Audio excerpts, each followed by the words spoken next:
माध्यमातून आत्ताची सगळ्यात मोठी बातमी, केंद्रीय मंत्री रामदास आठवले यांनी एक मोठं विधान केलंय। त्या संदर्भातली ही बातमी।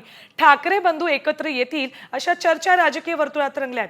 दुसरीकडे राष्ट्रवादीचे दोन्ही गटही एकत्र येण्याबद्दल चर्चा रंगलीय। यावर आठवले यांनी एक मोठं विधान केलंय।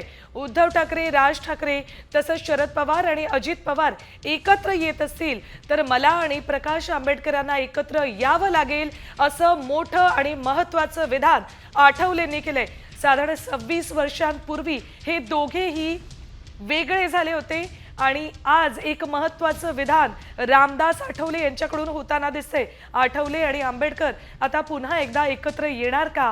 चळवळीतले हे दोन्ही नेते एकत्र येऊन पुन्हा एकदा समाजासाठी मोठं काम उभं करणार का असा प्रश्नही आता उपस्थित होतोय। उद्धव ठाकरे आणि राज ठाकरे जर एकत्र आले तर मला असं वाटतं की प्रकाश आंबेडकर मला एकत्र यावं लागेल। त्यामुळं हे सगळे जर एकत्र अजितदादा आणि पवारसाहेब आणि अजितदादा एकत्र येत असतील, नंतर उद्धव ठाकरे राज ठाकरे एकत्र येत असतील तर प्रकाश आंबेडकरांच्या सोबत मला एकत्र यावं लागेल। पण ठीक आहे, मला असं वाटतं की उद्धव ठाकरे राज ठाकरे एकत्र येणार नाही आणि जरी ते एकत्र आले तरी महाविकास आघाडीमध्ये फूट पडेल आणि त्याचा फायदा आम्हाला होईल।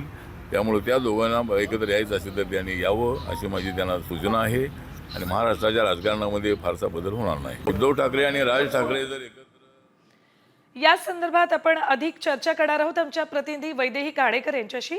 वैदेही, अत्यंत मोठं विधान रामदास आठवले करताना दिसतायत। जर प्रकाश आंबेडकर आणि आठवले हे दोघेही एकत्र आले तर स्वाभाविक आहे राज्यातलं राजकारण आपल्याला बदललेलं दिसेल।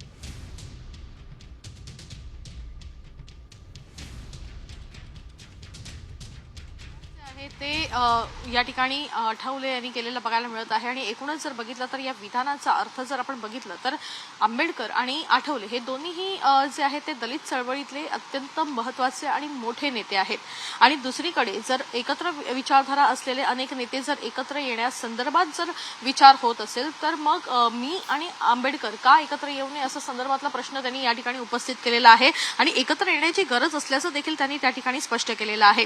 काही वर्षांपूर्वी जर आपण बघितलं तर आठवले यांनी आंबेडकर यांच्याशी देखील संपर्क साधला होता, मात्र दोघांची वैचारिक भूमिका जी आहे, राजकीय भूमिका जी आहे ती वेगळी आहे। भलेही ते आंबेडकरी चळवळीतले एकत्र नेते जरी आपल्याला बघायला मिळाले असले तरी भूमिका मात्र वेगळ्या असल्यामुळे त्यांच्यातले मतभेद जे आहेत ते अनेकदा आपल्याला बघायला मिळाले।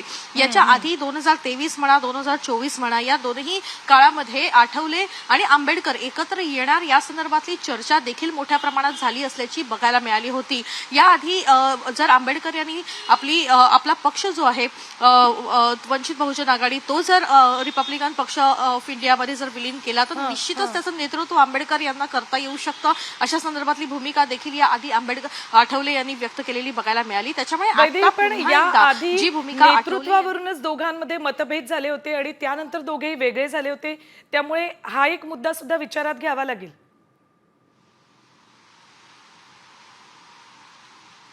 निश्चितच नेतृत्व शैलीमुळे खरं तर या दोन्ही नेत्यांमध्ये मोठ्या प्रमाणात फूट पडलेली बघायला मिळाली। मात्र ज्या पद्धतीचं सध्याचं राजकारण बघायला मिळत आहेत, एक राजकीय भूमिका आणि वेगळी चूल मांडलेले अनेक नेते जर एकत्र येणार असतील तर निश्चितच काही वर्षांपूर्वी नेतृत्वामुळे एक वाद निर्माण झालेले आठवले आणि आंबेडकर का एकत्र येऊ शकत नाही, आंबेडकरी चळवळीसाठी आणि आंबेडकरांच्या भूमिकांसाठी हे दोन्ही नेते एकत्र येण्यासंदर्भातली गरज असल्याचं मतही या आधी देखील व्यक्त करण्यात आलं होतं आणि त्यानंतर 2016ला देखील अशा संदर्भातली भूमिका जी आहे ती आठवले यांनी व्यक्त केलेली बघायला मिळाली होती। आठवलेंकडून भूमिका व्यक्त केली जाते, पण वैदेही तुम्ही आता आंबेडकरांच्या घराबाहेर आहेत, त्यांच्याकडून काही प्रतिक्रिया मिळू शकली आहे का?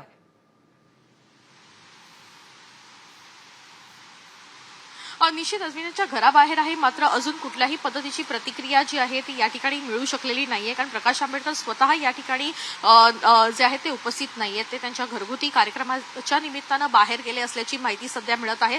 पण निश्चितच आपण त्यांना या पूर्ण प्रकरणासंदर्भात त्यांची भूमिका नेमकी काय आहे हे जाणून घेण्याचा प्रयत्न तर निश्चित करणार आहोत। मात्र या आधी देखील आंबेडकर यांनी ही भूमिका जी आहे ती स्वागतार्ह जरी म्हटली असली तरी प्रत्यक्षामध्ये हे शक्य नसल्याची भूमिका देखील त्यांनी स्पष्ट केलेली आहे. मात्र आता ज्या पद्धतीनं आंबेडकर यांनी ऑफर दिलेली आहे त्या ऑफरला कशा पद्धतीनं जे आहे ते स्वीकारण्यात येईल या संदर्भात देखील पाहणं तितकंच महत्वाचं आहे. माफ अगदी करा. बरोबर वैदेही. आता आंबेडकर नेमकं रामदास आठवलेंच्या या सादाला प्रतिसाद देत आहेत का याकडे लक्ष असेल. धन्यवाद संपूर्ण माहितीसाठी.